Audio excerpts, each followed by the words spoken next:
Oi, gente. Hoje eu vou falar de uma coisa que, para mim, é extremamente especial. Muita gente me pergunta qual o segredo do sucesso. Se eu ganhei muito dinheiro. Aliás, me perguntam se eu sou rico, bem-sucedido. Há 20 anos fazendo palestra, fui executivo de empresa, né? Desde o papel de vendedor, fui supervisor, gerente, diretor de algumas grandes empresas aqui no Brasil. E quando eu fui fazer palestra, todo mundo fala, vou aprender como é que ganha dinheiro, porque todo mundo acha isso daí, como é que faz para dar palestra, porque isso dá muito dinheiro, então você ficou rico, por isso você tem esse carro, por isso você tem essa casa. Eu vou contar uma coisa para vocês então. Pergunto, se eu fiquei rico? Fiquei. Mas não é disso que vocês estão pensando, não, do dinheiro. Eu fiquei rico porque eu tenho 3 filhos. Eu tenho a Cláudia, eu tenho o Eduardo e eu tenho o Enzo. E eles me ensinaram muitas coisas. E este é o meu grande legado, que eu quero conversar um pouquinho com vocês disso. Com certeza vocês sabem disto, que os nossos filhos não fazem aquilo que a gente manda eles fazerem. Eles fazem aquilo que eles veem a gente fazendo.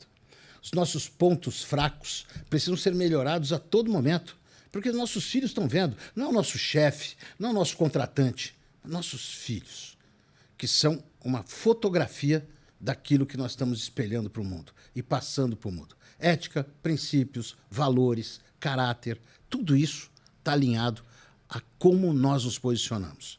Então, eu quis pela primeira vez, não é mostrar o meu currículo, não é mostrar as histórias de clientes, o testemunho de clientes, mas é mostrar aquilo que eu mais tenho orgulho e que eu construí, que são os meus filhos.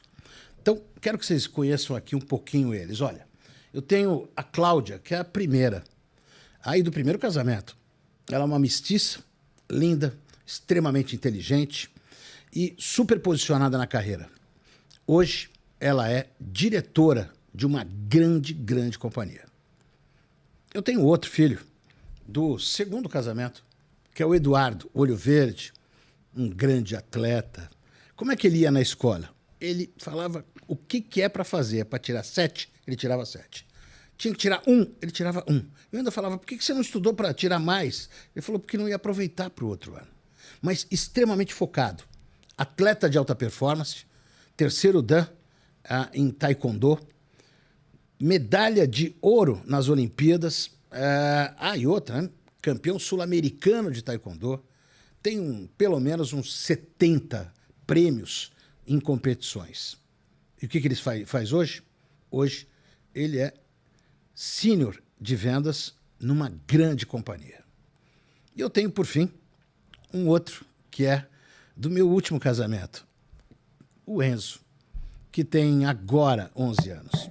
E eu quero mostrar para vocês que eu não estou contando história porque são meus filhos e tal. Quero mostrar o performance deles.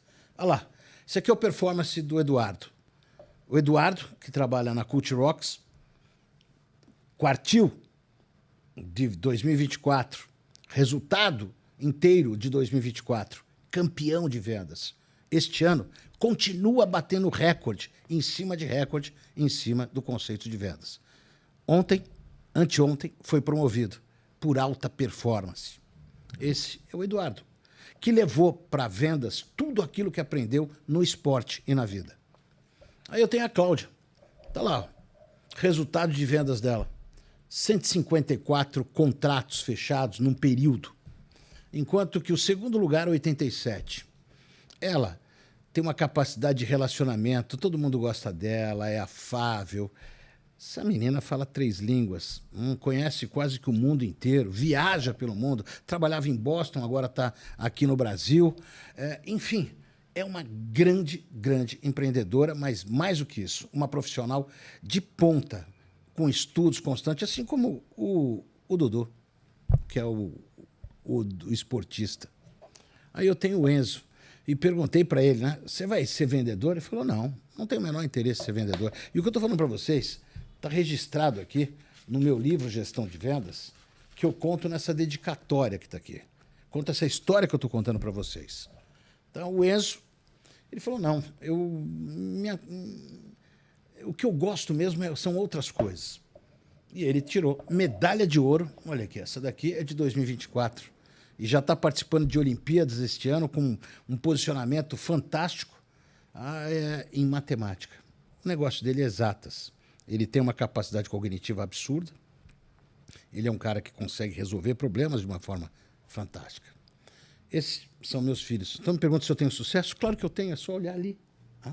Olha a minha felicidade de falar deles. Se me pergunta se eu sou rico, claro que sou. Tenho 3 filhos com saúde, determinados, com um objetivo e tal. Só que hoje, para mostrar isso na ponta, porque as pessoas fazem isso, né? Quer mostrar o sucesso, então ela mostra o carro. Ela quer mostrar o sucesso, ela mostra sua conta bancária. Eu quero mostrar o sucesso apresentando para vocês hoje quem é que vai me entrevistar. Uma visão diferente. Que ele está aqui, ó. É o Enzo, o meu filho, que recentemente fez 11 anos. Ele, da cabeça dele, elaborou um monte de questões. Questões fantásticas que estão ali, mas que ele vai fazer. Então, se apresente, diga como é que é o seu nome e o que você estuda e aonde você estuda. Oi, meu nome é Enzo, eu tenho 11 anos e eu estudo na Etapa e eu sempre quis trabalhar com engenharia de tecnologia, que eu amo matemática e amo robótica. E hoje, aproveitando que eu estou aqui, eu sempre quis te perguntar algumas coisas e por isso estou aqui. Então, já estou aproveitando hoje para te perguntar algumas coisas. Então, posso perguntar? Claro, não é lindo ele, gente. Eu não ensaiei nada. Isso da cabeça dele. Isso é fantástico. Claro, pai coruja pra caramba, não podia deixar de falar. Vai que é aquela coisa do coraçãozinho. Vai lá, vai lá. Primeira pergunta. O que você sacrificou para chegar onde você está hoje? Deixa eu contar uma coisa pra vocês. Estão vendo o papel que está do lado da mesa dele? Ali? Ele que escreveu essas questões. Ele fez questão de elaborar as questões. Então você me perguntou, filho, o que eu tive que sacrificar? Bom, eu não tenho dúvida alguma que eu me sinto privilegiado hoje de poder ter tempo de te levar para a escola, de ir para a academia, de cuidar mais de mim, de ter mais espaço na minha agenda dedicado a você. Mas eu sacrifiquei o tempo com os seus irmãos. Por muitas vezes eu tinha que trabalhar, fim de semana, viajando, às vezes ficava sem ver os meus filhos. Uma vez a Claudinha me perguntou por que eu não estava com ela no aniversário. E eu fiquei muito constrangido, chorei uns 2 dias em cima disso. Porque eu estava sacrificando o tempo que eu tinha que estar com ela para poder trabalhar, para alcançar o sucesso que eu esperava. E graças a Deus ela compreendeu tudo isso. Mas foi um momento muito difícil na minha vida. E eu lembro que eu dei um colar para ela, que era uma estrela. Uma estrela. E eu disse para ela, filha, eu sempre vou estar do teu lado, e sempre pensando. Então esse colar da estrelinha, cada vez que você olhar no céu e ver uma estrela brilhando, é o papai te mandando uma mensagem dizendo, eu te amo, eu te amo. E ela era muito pequena. E até hoje, aos 34 anos, eu chamo ela de estrelinha, e ela lembra desse momento. Para mim foi muito duro, em prol do trabalho, mas eu sabia que eu tinha que sacrificar aquilo e que valia muito a pena fazer isso.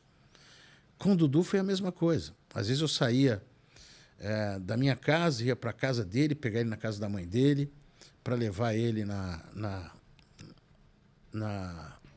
natação e acabava não dando tempo de fazer tanta coisa. Teu irmão sempre foi uma coisa incrível. Ele guardava os caminhos. Eu não precisava colocar GPS. Ele falou, não, agora você entra a segunda direita, a primeira esquerda, tal, porque eu tinha que levar ele na natação, eu não sabia direito onde que era. Mas eu sempre estava presente com ele. Sempre, sempre. E ele gostava de carrinho. Então eu comprava toda hora um monte de carrinho. Carrinho desse tamanho assim, ó. E guardava. E falava, o papai pensou em você, não é pelo bem material, mas daquele carrinho que você tanto gosta. E hoje eu tenho a oportunidade de estar com ele toda hora e você sabe disso. Esse foi o grande sacrifício que eu fiz. Mas se alguém perguntar para mim, eu faria isso de novo? Faria.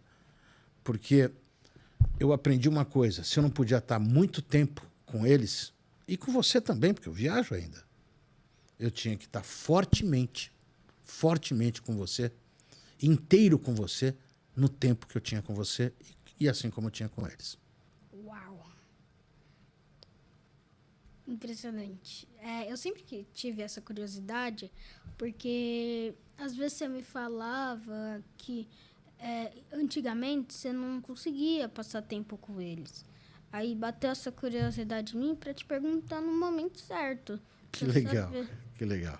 E isso me emociona mais do que tudo. Todo mundo me acha durão num monte de coisa, mas na verdade é só uma casca que eu tenho, porque para não ser tão vulnerável nesse mundo, eu tenho até hoje tenho receio de ser vulnerável nas coisas, mas eu adoro ficar com vocês, adoro. Com o Dudu a gente cozinhava junto, com a Claudinha a gente brincava de boneca quando ela era criança, ela pintava minhas unhas. Aí eu deixava. Aí ela pedia para colocar roupinha na boneca dela. Era muito gostoso, cara. E com você, você já nasceu velho, então a gente já brinca de outras coisas. Vamos lá. Tem mais pergunta para mim? Tem. Eu preparei 5 perguntas. Agora vamos para a segunda. Qual a origem de você querer trabalhar com vendas? Caramba! Cara, você tinha que ter me mostrado esses negócios antes, porque não é fácil essas respostas, né? Assim, ó, eu vou contar uma história rápida. Todo mundo fala que nasceu vendedor, tal. Isso é mentira. A gente não nasce vendedor, tem aptidão para isso. Até porque com 6 para 7 anos, acho que a vovó te contou essa história. Eu quis vender sorvete lá no Campo Limpo, onde o papai foi criado. E era bastante perigoso aquela região desde aquela época lá. Mas eu queria vender sorvete. E aí eu chorei, até fiquei com febre porque minha mãe não deixava. O que eu queria, na verdade, era ganhar um dinheirinho. Porque a gente tinha uma condição bastante pobre. Você viu, a casa da vovó dava enchente, aquela coisa toda. E eu queria ganhar um dinheirinho, porque eu achava que podia ajudar. Então eu queria fazer isso para ajudar eles, para ajudar eles. E também porque eu podia tomar mais sorvete sem pagar. E aí eu fiz isso daí alguns dias. E eu não soube. Só depois de muito tempo que a vovó falou. Eu deixava você ir, mas eu ficava na esquina olhando você. Quando você virava, eu ia para outra esquina para olhar você. E eu ficava, às 3 horas você ficava vendendo sorvete, eu ficava te olhando. Mas só foi depois de muito tempo, quando eu fui fazer o colégio. Eu fiz colégio técnico de decoração, de arquitetura e decoração, no IAD, Instituto de Arte e Decoração. E lá tinha eu tinha bolsa de estudo. E 99, ou seja, fora eu, eram muito ricos, porque era uma escola muito cara. Eu tinha bolsa integral, mas muito cara. E eu tive convívio com várias pessoas com muito dinheiro, que o motorista ia levar tal. E aí depois eu saía de lá e ia lá para o Campo Limpo. Eu não ficava com bronca porque morava no Campo Limpo, não.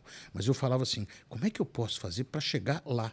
Como é que eu posso fazer para também ter esta vida? Eu ia na casa das minhas amigas, dos meus amigos, mas eram umas casas chique pra caramba, cobertura, duplex, com 3, 4 carros na garagem, tal. Eu falei, como é que eu faço para conseguir chegar a isso? Pensava assim comigo, né?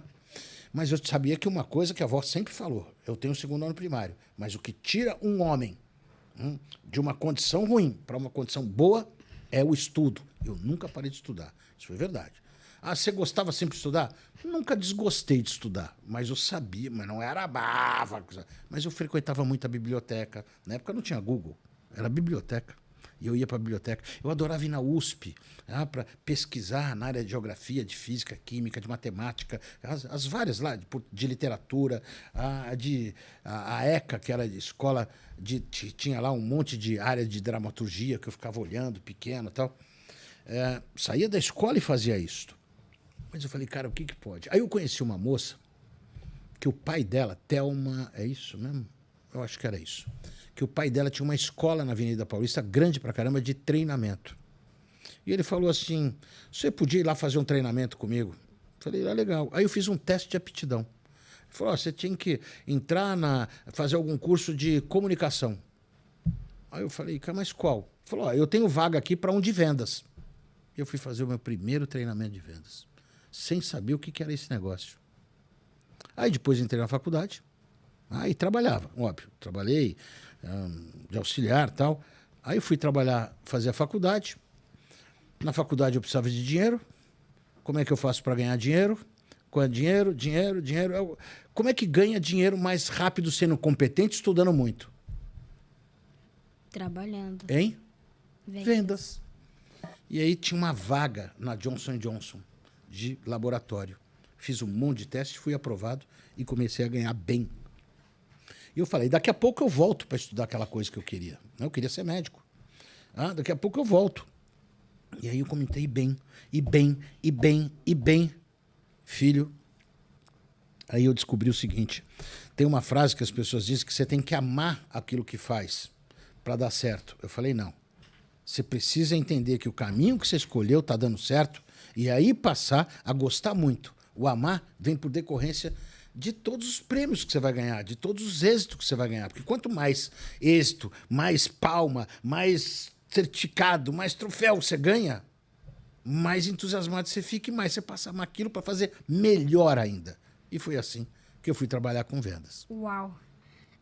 Aproveitando que você está contando sobre o seu passado, eu queria saber o que você mudaria se você pudesse voltar no tempo.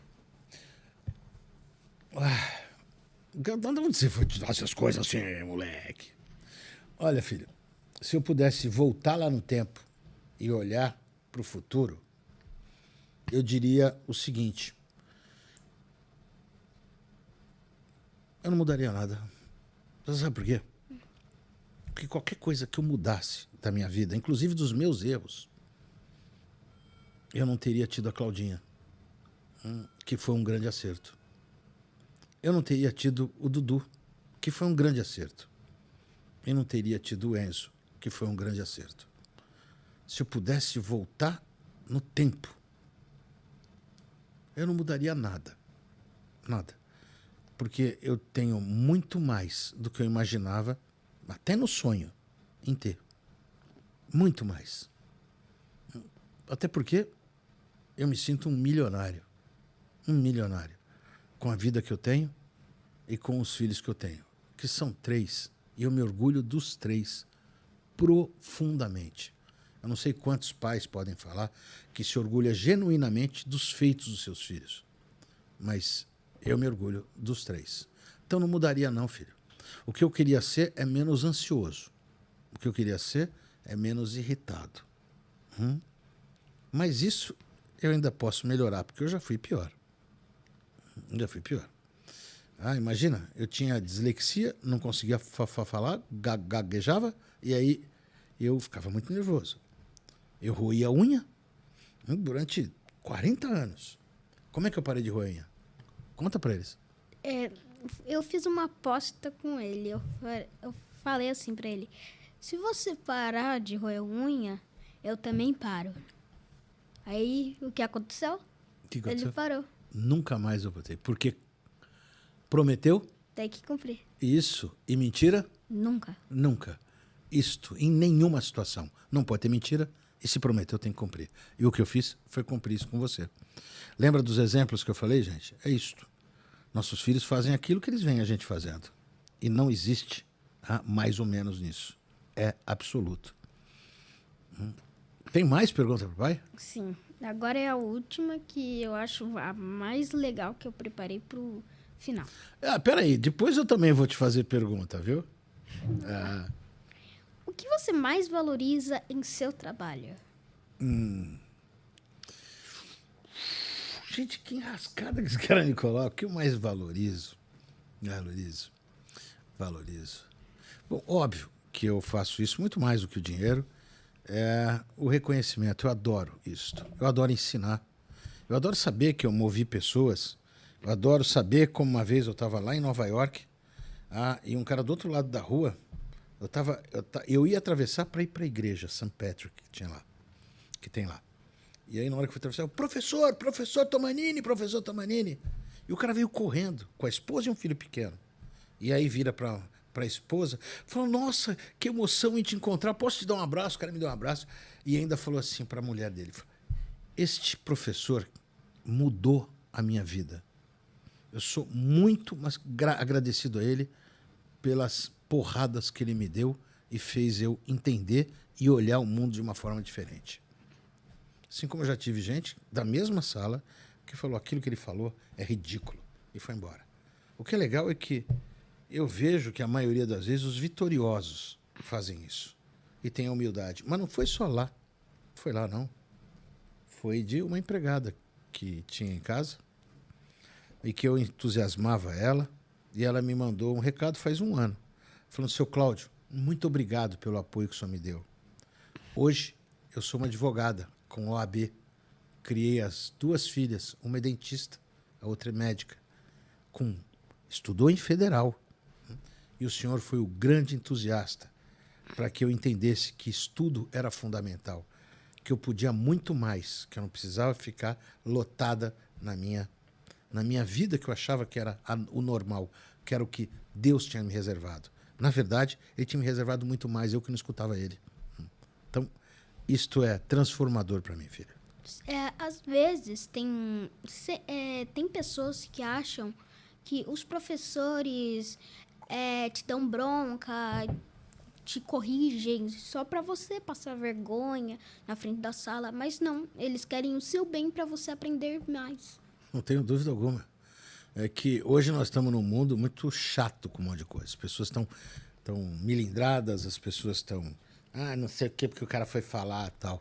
Mas as pessoas que têm um objetivo de crescimento, as pessoas que pensam lá na frente, falam assim: eu quero fazer, eu quero ter sucesso, eu quero ir mais longe, eu quero ir além. Essas pessoas escutam. E aquilo que não é produtivo para elas, elas tiram. Mas elas pegam o melhor das coisas que estão acontecendo. Ela não vê assim como alguém que quis ofendê-la. Não. Ela vê o que ela falou. Deixa eu ver o que eu posso aproveitar disso. O que é produtivo, o que é pertinente, o que é possível. E ela pega esses P's e leva para a vida dela. Isso é muito legal. Que nem os meus professores, eu vou citar um. A Progisele. Eu nunca gostei de ciência, robótica, mas ela sempre me ajudava, me ensinava. E ela que me inspirou a ser engenheira de tecnologia, porque ela dá aula de robótica. E quando ela dava, eu sentia uma coisa muito legal, eu gostava de aprender. Porque antes eu achava, robótica, é um troço chato, você constrói robô. Mas eu vi, não é. Antes eu achava que informática também era um troço besta, assim, que eu não ia precisar na minha vida. Quando eu cheguei, é raciocínio lógico, mas não. Ela que me ajudou a aprender, a entender e gostar. Pra você ver, hoje, na verdade, mês passado, eu fui para uma Olimpíada de robótica, na verdade, de informática. A OBI, passei para a 3ª fase. Eu e mais 2 amigos meus passamos do etapa. Só nós, da nossa série. De mais ou menos 50 alunos. Para você ver, às vezes, você não pode gostar das coisas, mas quando você gosta, assim, do professor e ele te ensina bem, e você entende que ele quer te ajudar, você começa a gostar. Professora Gisele é aquela que eu conheci. É. Muito legal. Eu vou mandar um trechinho desse vídeo para ela, porque você não pode imaginar como é que isso é transformador. Você me pergunta por que você continua dando aula, se hoje está difícil.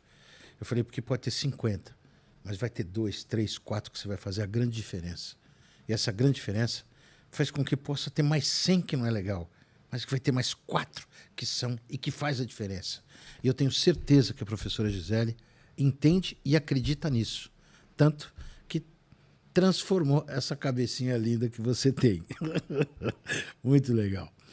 Pois bem, vamos parar um instantinho e a gente vai tomar uma água e a gente vai continuar, que aí sou eu fazendo pergunta para você. Já estou esperando.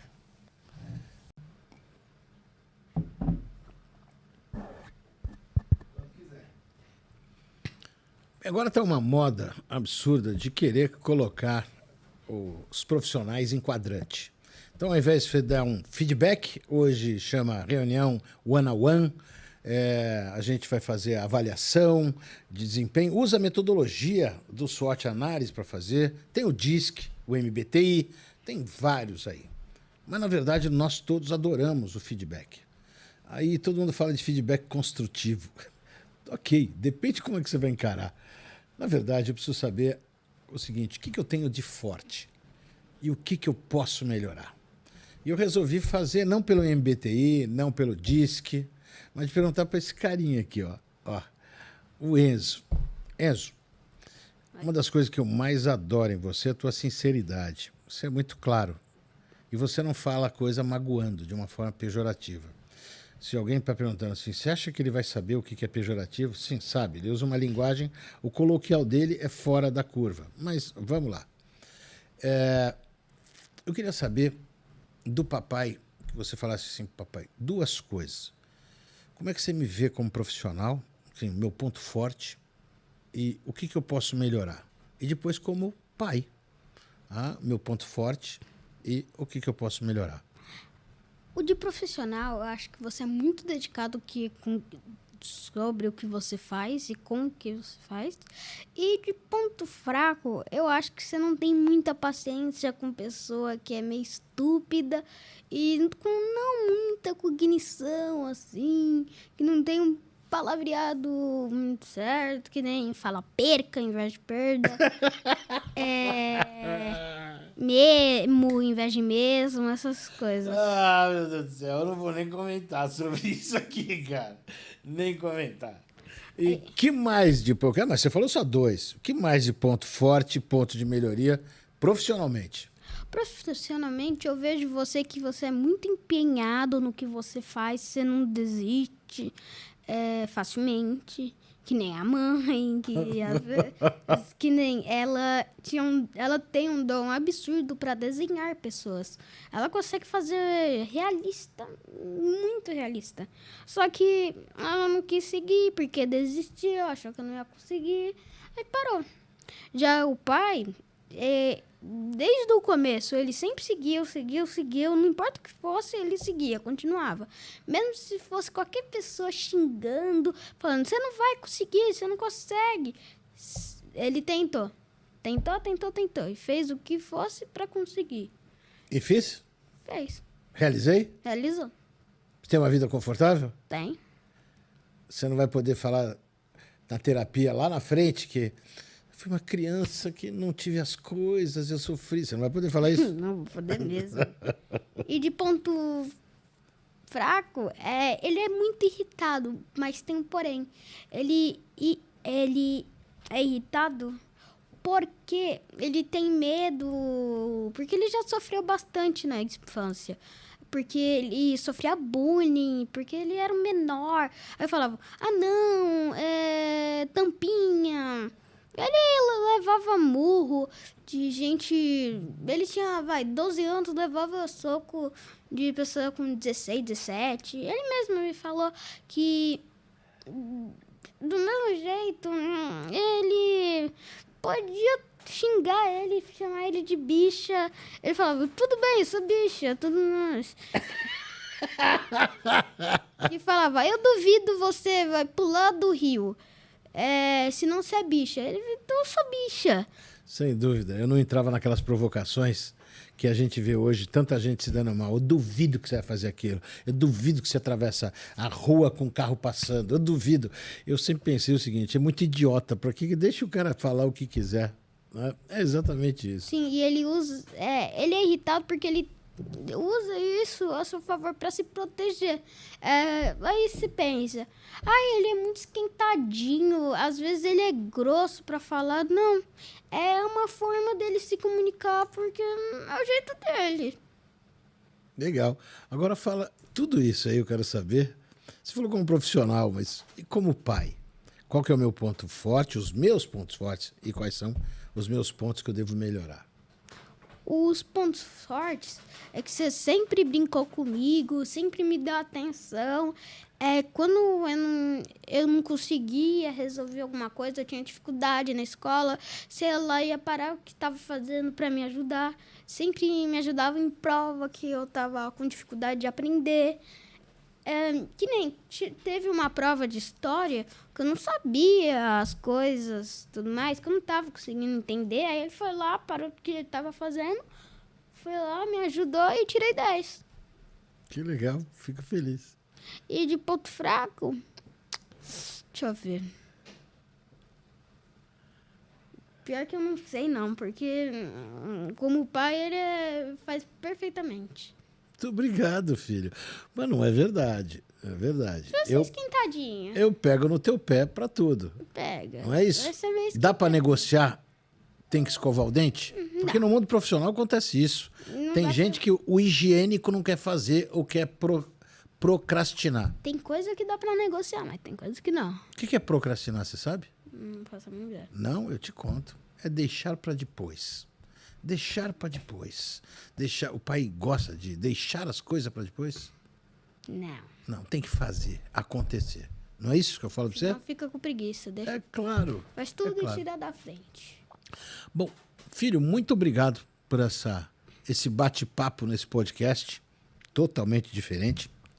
Precisamos convidar teus irmãos para vir também. Sim. Não é? Vai ser legal? Vai. E você quer dar uma última mensagem aí pra gente fechar? Olha, pode ser você. Você faz ao final. Eu? É. Então eu falo. Se eu pudesse recomeçar minha vida, eu faria ela muito, muito parecida com tudo isso. Porque entre os altos e baixos, eu fui presenteado com 3 pessoas maravilhosas. Os meus 3 filhos. As bênçãos de Deus. Isto, como eu sempre falo. E só tenho uma coisa para dizer. Te amo mais do que tudo nesse mundo. E que teus irmãos não escutem. Mas você é o meu preferido. Um beijo, gente. Obrigado.